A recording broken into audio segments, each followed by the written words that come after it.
Hello, my name is Ray Salazar, and this is Morning Reel, a 3 to 4 to 100 minute or so podcast of films that I review, from black and white to Technicolor, from Austria to Brazil. You name it, I review them. This is Christmas time. This is Christmas Eve. Happy Christmas Eve, everybody. I would like to talk about the film Black Christmas.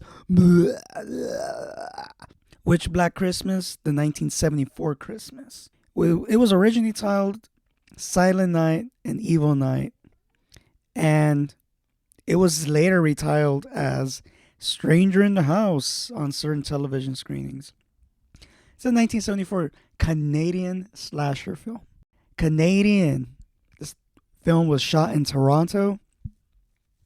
I'm very surprised at the year 74. Like, this was before Friday the 13th and Halloween, even like a couple of years before Halloween. And when you look at this film, you definitely get to see how slasher films were just made, where you don't really see the killing, you see the aftermath, you see the before the killing, and it's so mysterious, and it's at the same time the music heightens the action up.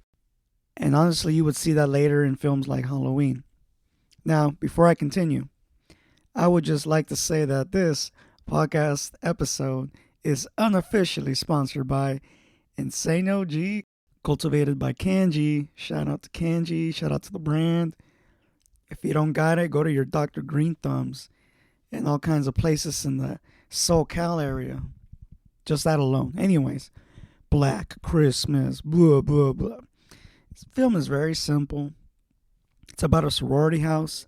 The women in the sorority house have a Christmas party. You see this weird stranger from afar in the dark of the night, but the only thing that you see that's light is Christmas lights and whatever is happening inside, right? And you just see him crawl into the house, and he hides in the house.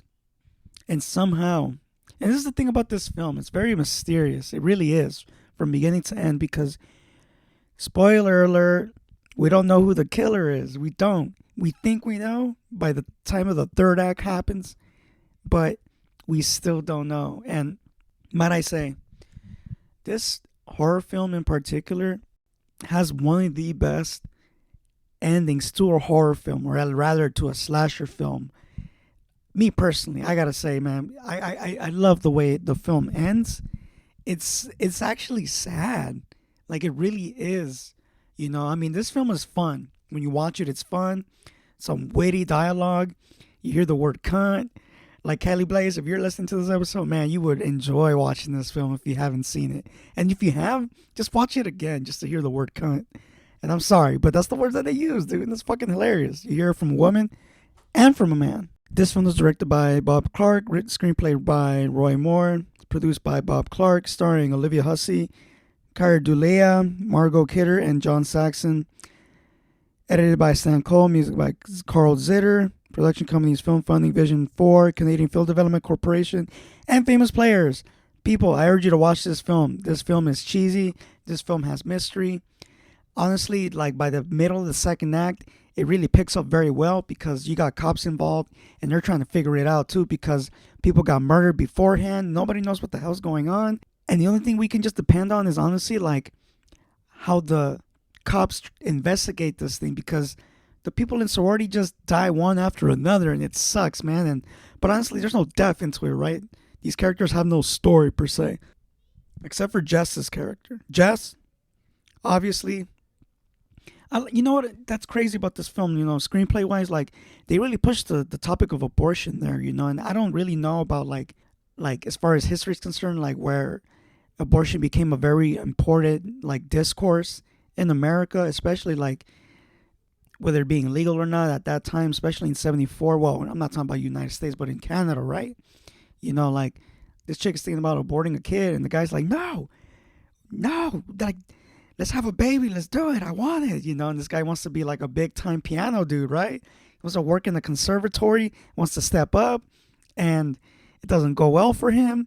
He starts hating like people and all that stuff, and this is all in the course of like 2 nights, really. And that's what's cool about it, like the time frame of the murders that are going on, and each of them are pretty cool.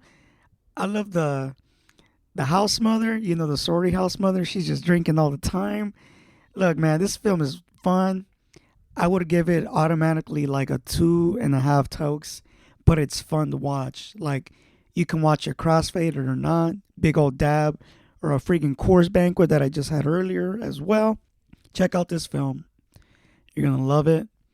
You might hate it. I don't know. You might think it's cheesy, but honestly, the ending is what gets me a lot because there are phone calls that happen in this film too, like basically scaring whoever picks up the phone. And it's crazy because this guy's in the freaking house hiding and nobody knows that it's coming from the house.